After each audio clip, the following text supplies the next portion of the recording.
तो अध्यात्म आपकी खूबसूरती को बहुत बढ़ा देता है, अंदर से भी और बाहर से भी। ये हर्षाचार्या की ओर से एक संदेश देने की कोशिश की गई है।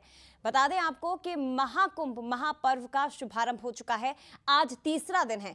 पहले दिन जब इस पर्व का शुभारंभ हुआ तो करीब करीब 1 करोड़ श्रद्धालुओं ने आस्था की डुबकी लगाई।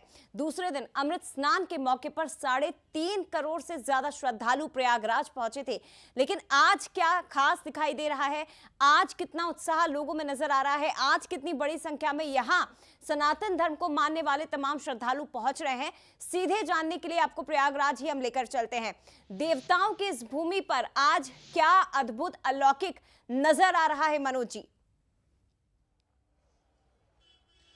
बिल्कुल जया, देखिए अब तो सब कुछ बदल गया है, क्योंकि महाकुंभ जिसे दिव्य और भव्य महाकुंभ कहा जाता है, कल दिव्यता भी दिखी, भव्यता भी दिखी। लेकिन ये दिव्यता भव्यता अब जब तक महाकुंभ चलता रहेगा तब तक दिखाई देगा। तस्वीरें आप देख रहे हैं, जगह जगह आपको भगवा वस्त्रों में साधु संत महात्मा दिखाई देते हैं। उसकी जगह बाकी आप स्थानों पर देखेंगे तो लोगों का आने जाने का सिलसिला शुरू है।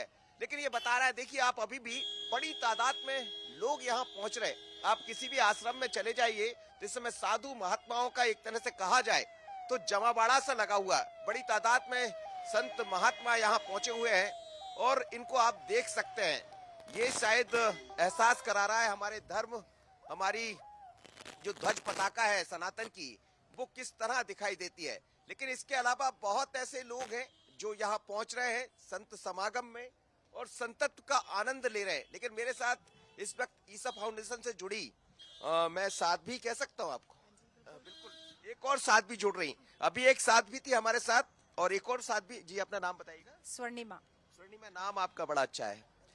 तो कैसे अब ये यात्रा साध्वी की करती क्या है आप?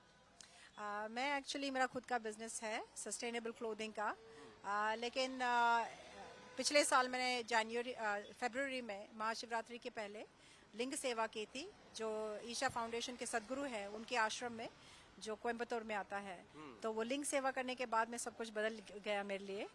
वो 10 दिन की जो लिंग सेवा है, जो हमारा बहुत बड़ा ध्यान लिंगम है आश्रम के अंदर, उसके बाद में मेरी पूरी लाइफ की पर्सपेक्टिव ही बदल गई। और मैंने बस यही सोचा कि मैंने अब तक किया ही क्या है। तो मैंने बस उसी क्षण लिंग सेवा के 10 दिन के बाद में ही डिसाइड कर लिया कि मैं तकरीबन 1 साल ईशा फाउंडेशन को डेडिकेट करूंगी और सेवा में लगाऊंगी और साधना अपनी बढ़ाऊंगी। वैसे मैंने श्री विद्या की हुई है, जो बाबा शिवानंद हरिद्वार के हैं, उनके साथ में 8 साल मैंने श्री यंत्र की श्री विद्या साधना सीखी हुई है। लेकिन वो 8 साल के बाद में फिर अभी मैं वापस सदगुरु की जो इनर इंजीनियरिंग बेसिक प्रोग्राम है, उसके बाद में हठ योगा प्रोग्राम किया, सूर्य क्रिया है, योगासना है। उसके बाद में बस मुझे वही मार्ग में लगना था और देवी को मैं जाके मिलती हूँ, लेकिन देवी से मुझे कुछ चाहिए नहीं, क्योंकि देवी मांगने बड़ी खूबसूरत आप बात कर रही हैं कि सब कुछ छोड़कर एक नया मार्ग आपने पकड़ लिया। क्या है, क्या सनातन को आप समझ पा रही, या अध्यात्म में ऐसा लगता है कि कहीं कुछ नहीं, अध्यात्म में सब कुछ है? जी, ये जैसे मैंने कहा, ध्यान लिंगम की सेवा जो की मैंने, उसके बाद में जो साधना और भक्ति की जो फीलिंग है, जो इमोशन है, उससे बस वो मार्ग पे आप लग जाते हो। ऐसा नहीं है, वो कहते हैं कि वो बुलावा आ जाता है आपको। तो देखिए, अभी मैं ईशा फाउंडेशन से 15 साल से जुड़ी, लेकिन जो सेवा का मौका है मुझे बस पिछली बार मिला है, पिछले साल मिला है। 15 सालों के बाद में मुझे मौका मिला है। तो वो कहते हैं जैसे बुलावा है, तो बस मेरी यही इच्छा है कि मैं अपनी साधना डीपन करूं, ये 1 साल में सेवा लगा दूं। वहाँ पे मैंने सारे एडवांस प्रोग्राम कर दिए, सारी वहाँ पे जो सेवा है, भिक्षा हॉल में जो सर्व खाना मैं आपसे बात करते रहूंगा और आपसे आज समझूंगा भी कि आखिर अध्यात्म और ध्यान क्या है। लेकिन शायद जया के पास समय की पाबंदी भी होगी।